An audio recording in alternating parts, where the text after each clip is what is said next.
Baik, bismillahirrahmanirrahim. Assalamualaikum warahmatullahi wabarakatuh. Waalaikumsalam warahmatullahi wabarakatuh. Alhamdulillahi wa kafa, wassalatu wassalamu ala rasulihil mustafa wa ala alihi wa sahbihi wa man wa na'amhum ahli sidqi wal wafa. Amma ba'du. Eh, Pemirsa yang dirahmati Allah Subhanahu wa taala, pada sore hari ini kita akan membincangkan sedikit perbincangan obrolan ya, mengenai kemenangan ya dalam bulan Ramadan dan kemudian juga apa yang berkaitan dengan isu-isu di Palestina. Selanjutnya yang akan bersama kita pada sore hari ini adalah beliau Al-Mukarram Kiai Haji Ahmad Fadholi yang sudah hadir alhamdulillah di samping kami. Dan kemudian singkat saja kita akan langsung memberikan pertanyaan dan nanti beliau akan menjelaskan sedikit mengenai apa yang dimaksud kemenangan dan kemudian dikaitkan dengan isu Ramadan dan kemudian juga kaitkan dengan isu Palestina. Ya. Baik, langsung saja kita sapa dulu ya. Assalamualaikum warahmatullahi wabarakatuh. Waalaikumsalam. Bagaimana kabarnya, Kiai? Alhamdulillah. Muslimat sehat-sehat. Alhamdulillah sih. Alhamdulillah. Alhamdulillah. Insyaallah semoga disehatkan selalu, diberkahi selalu oleh Allah Subhanahu wa taala. Amin, amin. Selanjutnya Kiai langsung saja. Ya. Pertanyaan pertama, bagaimana sebenarnya Ramadan sebagai bulan kemenangan itu dalam perspektif Islam? Mungkin saya soroti dari makna kemenangan. Baik. Kemenangan. Jadi memang kemenangan itu kita ambil sudut pandang dari hal apa. Itu ada makalah yang menarik sekali dari Syekh Ali As-Sabuni ketika menafsirkan surat As-Saffat. Walaqad sabaqat kalimatuna li ibadil mursalin innahum lahumul mansurun wa inna jundana lahumul ghalibun. Itu beliau mengatakan kemenangan itu adalah tegaknya hujah. Tegaknya hujah. Hujah Allah itu harus tegak di atas muka bumi ini. Yang kedua adalah ditolongnya kaum muslimin besok di hari akhir dengan dimasukkannya ke surganya Allah. Tetapi kalau kita lihat juga di surat yang lain, surat misalkan surat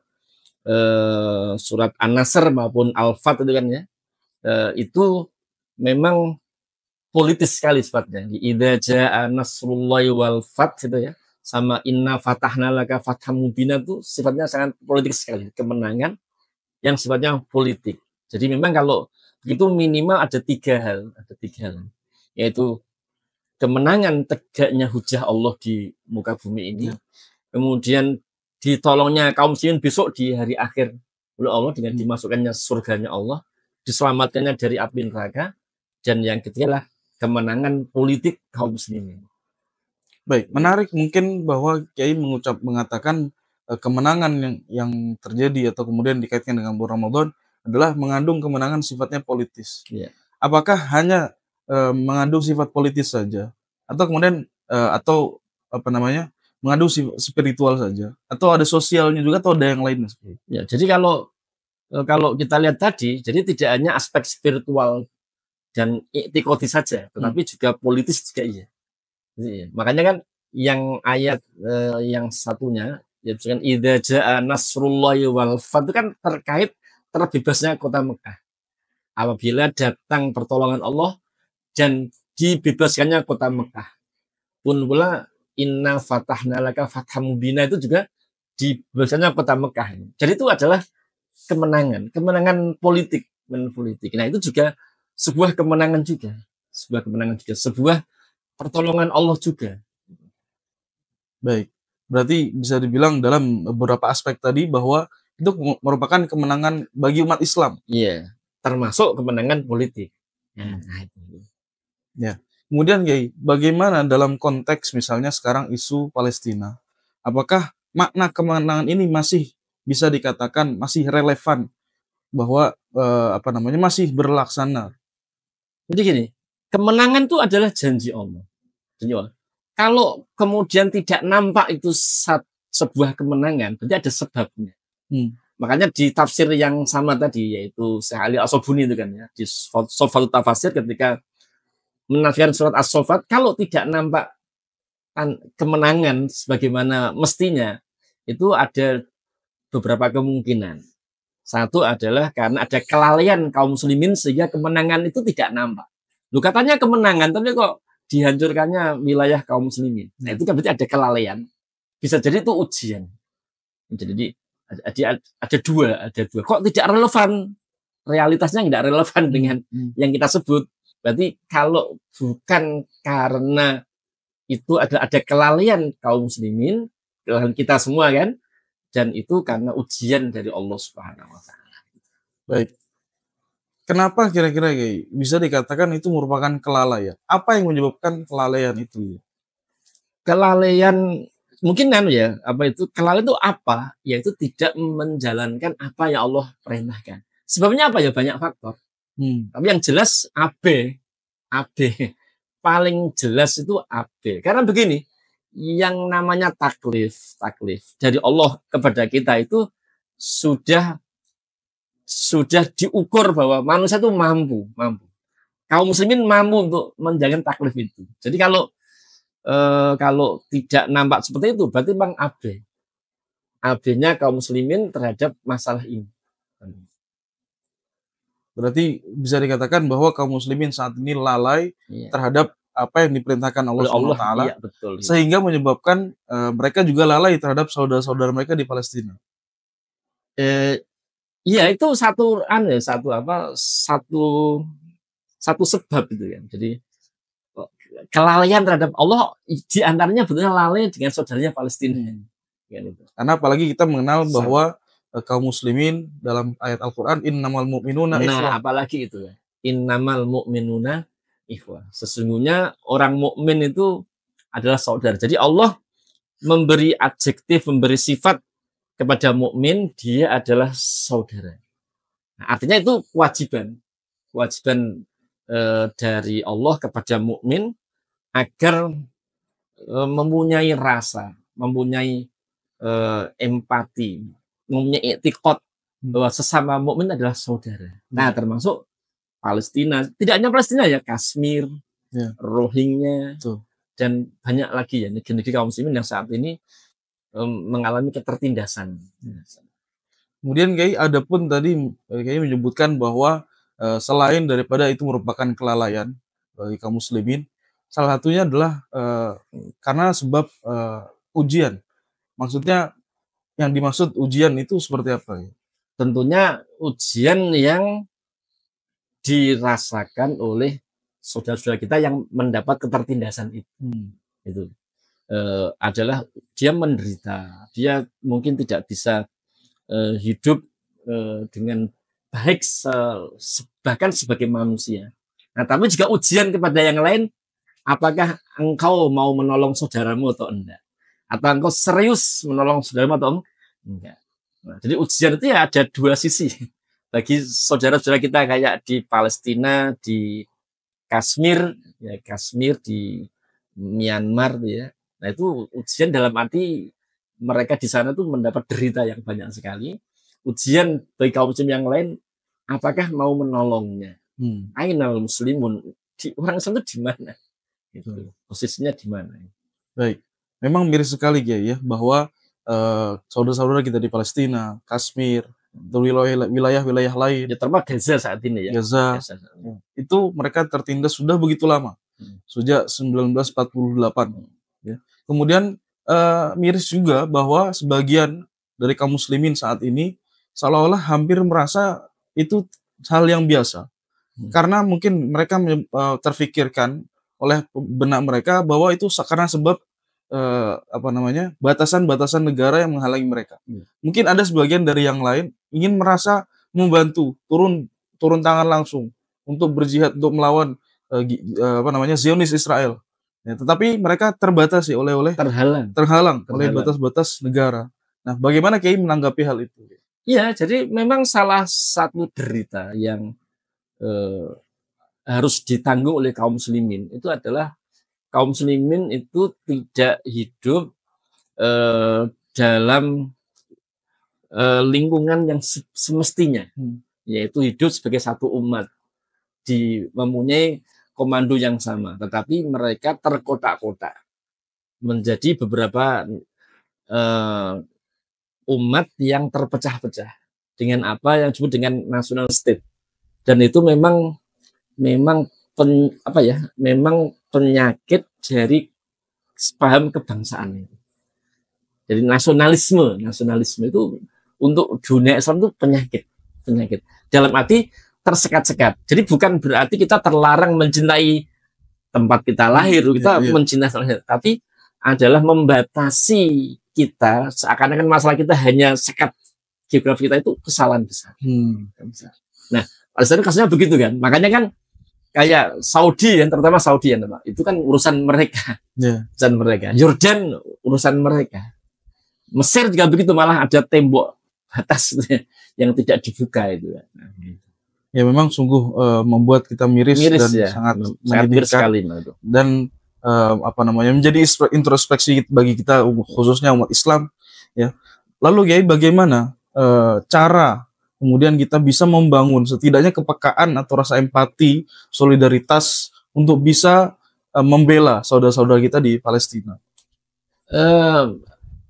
Apa itu istilahnya pemahaman sih. Seharusnya kita bagaimana? Nah, itu adalah hal yang merupakan kunci supaya kita bisa seperti yang tadi disampaikan. Kalau empati tetap ada, bahwa untuk merasa miris ya, itu tidak dibutuhkan dia Islam. Semua orang tuh miris sebenarnya itu. Makanya kan itu ungkapan orang. Tetapi menyelesaikan yang seperti apa itu dibutuhkan Islam saat ini. Dibutuhkan petunjuk Al-Quran. Orang-orang miris juga, orang Barat banyak yang miris. Orang Barat banyak miris ya. Kamu lihat seperti itu. Tapi sebagai umat Islam, solusinya itu seperti apa? Kalau miris semuanya miris. Cuman solusi apa? Nah, itulah yang mungkin jawabannya itu gini. Solusi apa? Memang solusinya itu memang dua, adalah jihad, dan itu efektif sekali kalau memang kaum muslimin di bawah satu komando kehalifan. Bahwa memang jihad tidak membutuhkan, bahwa jihad tidak menunggu khilafah itu iya, dalam arti defensif. Tapi dalam arti bisa melindungi secara paripurna itu memang membutuhkan khilafah. Karena apa? Itulah yang disampaikan Nabi, al-imamu junnah. Saya ulangi biar tidak salah paham. Bahwa ketika ada musuh kita harus jihad tanpa khilafah, itu iya. Belanda datang ke Nusantara, di Diponegoro melawan, tidak butuh khilafah. Tapi untuk melindungi secara hakiki itu khilafah. Karena itu sabda Nabi, al-imamu junnah itu. Kan gitu loh. Ya, nanti supaya tidak salah paham ini. Betul. Mungkin boleh sedikit dijelaskan ya mengenai tadi Kiai menyebutkan al-imamu junnah. Apa filosofi dari ucapan ini, dari hadis ini? Itu akan menyatukan seluruh potensi yang dimiliki kaum muslimin. Berapa jumlah kaum muslimin? 2% dari tentara, sumber daya yang dimiliki oleh kaum muslimin, dan semangat spiritualnya. Yang itu yang bisa menyatukan memang khilafah. Dalam arti yang hakiki loh ya. Ya hakiki itu memang khilafah. Dalam arti bahwa itu merupakan kepemimpinan seluruh umat Islam sedunia. Iya, betul. Dan itu sabda Nabi al-imamu junnah, Mas. Betul. Al-imamu junnah. Baik. Mungkin kita akan kembali sedikit lagi ke Ramadan ya, berkaitan dengan Ramadan. Apa kemudian peran Ramadan yang mana dikatakan bahwa itu merupakan bulan kemenangan untuk bisa membangun rasa empati kita, untuk bisa membela saudara-saudara kita di Palestina, khususnya barangkali atau umumnya ya, isu-isu yang berkaitan dengan kemanusiaan. Jadi Ramadan itu secara historis itu saat perang Badar Kubra terjadi bulan Ramadan. Itu sebuah inspirasi menurut saya, inspirasi yang sangat besar sekali, bahwa iya ini memang momentum yang sangat bagus sekali. Nah, tetapi juga Ramadan adalah bulan diturunnya Quran sebagai pedoman, hudal linnas sebagai petunjuk untuk manusia, dan hudalil muttaqin, petunjuk orang bertakwa. Artinya begini, yang bisa memposisikan petunjuk secara hakiki itu orang yang bertakwa. Nah, dan Quran sebagai hudal linnas dan turun di bulan Ramadan, berarti menyelesaikan semua persoalan problematika yang kita hadapi termasuk Palestina itu mau tidak mau memang harus mengacu pada Al-Quran. Itu mau tidak mau itu begitu, termasuk problem Palestina. Berarti tinggal rinciannya kayak apa sih? Kan begitu itu. Baik. Kemudian, Yai, selanjutnya adalah mengenai misalnya apa yang antum harapkan untuk generasi sekarang ataupun generasi kaum muslimin yang hidup pada zaman ini untuk bisa membangkitkan lagi semangat momentum Ramadan bahwa itu merupakan bulan kemenangan dan khususnya bisa membuat menjanjikan atau membuktikan kemenangan bagi kaum saudara-saudara kita di Palestina. Ya, jadi tidak ada kemenangan hakiki bagi kaum muslimin kecuali memang kaum muslimin adalah menyelesaikan problem yang muncul termasuk imperialisme yang ada di dunia Islam itu dengan kecuali dengan solusi Al-Quran. Dan itu memang hanya satu tok, jihad itu. Jihad fisabilillah, dan jihad itu secara efektif itu ya, dalam arti bisa melindungi kaum muslimin dengan sebenarnya itu memang dengan khilafah. Dan itu memang sabda Nabi al-imamu junnah. Al-imamu junnah. Memang secara akliyah ya bisa saja lah. Tidak membutuhkan khilafah ya bisa secara akliyah. Tapi sabda Nabi itu paling penuh barokah. Al-imamu junnah. Imam itu adalah perisai. Baik. Paling barokah sabda Nabi itu. Orang punya banyak solusi ya, tapi solusi yang paling berkah itu solusi dari Nabi. Solusi yang paling tuntas. Ya. Paling tuntas itu dari al-imamu junnah. Kemudian ya, misalnya ada yang ingin menuntut atau meminta bahwa adakah solusi jangka pendek atau misalnya persiapan dan sebagainya. Jangka pendek itu ya kirim tentara-tentara dari Mesir, dari Yordan, dari Saudi. Kalau mereka masih terbatasi sekat-sekat negara dengan dalih itu urusan domestik Palestina, ya nggak akan bisa selesai. Itu jangka pendeknya itu. Jangka pendeknya itu. Baik. Memang Hamas kuat ya, subhanallah memang ya. Tetapi kehancuran itu memang kayaknya tanggung jawabnya adalah sekitarnya. Tidak hanya Hamas saja, ya tentara Saudi, tentara Yaman, tentara Yaman agak jauh ya, Yordan, Mesir. Maksudnya gini, kalau Saudi bisa ngirim tentara, misalnya kepada Houthi, kenapa tidak bisa ke Zionis? Pertanyaan, ada sesuatu di dalamnya.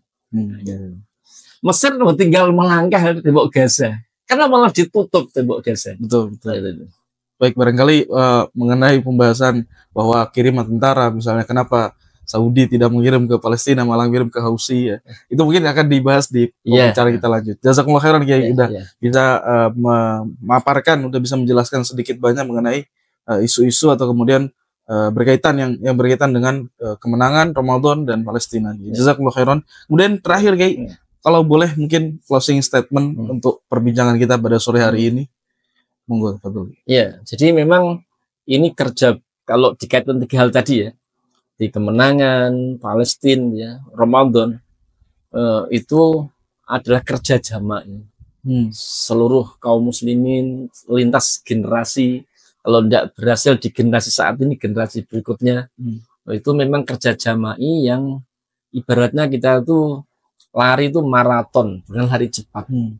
Jadi dulu munculnya Salahuddin Al-Ayyubi itu tidak tiba-tiba muncul, tapi diawali perjuangan sebelumnya. Munculnya Muhammad Al-Fatih itu juga tidak ujuk-ujuk muncul, tapi diawali dengan perjuangan sebelumnya. Jadi memang itu dakwah itu memang kita tuh tidak yang mengawali dakwah ini. Ya. Maka jangan menjadi orang yang mengakhiri dakwah ini. Terus estafet terus. Itu kan kayak gini ya, misalkan Muhammad Al-Fatih menaklukkan Konstantinopel, itu kan sejak zamannya Utsman, setelah Khulafaur Rasyidin kan ya, itu sudah didengung-dengungkan. Ya, betul. Makanya Muawiyah sudah sampai ke sana kan, ke sana. Gitu. Terus enggak. Jadi terngiang-ngiang sabda Nabi itu. Apa itu istilahnya, sebaik-baik tentara adalah tentara yang menaklukkan Konstantinopel kan. Itu terngiang-ngiang terus, orang berlomba-lomba. Baik, jazakumullah khairan katsiran Kiai, sudah bisa menjelaskan sedikit banyak mengenai obrolan kita pada sore hari ini. Demikian pemirsa yang dirahmati Allah Subhanahu wa taala, apa yang bisa kami sampaikan juga ya, bahwa sejatinya kemenangan kaum muslimin pada selanjutnya, kemenangan kaum muslimin hakiki adalah ketika misalnya kaum muslimin itu menerapkan apa yang diperintahkan Allah Subhanahu wa taala dan tidak melalaikan, ya. Betul kayak begitu ya. Iya.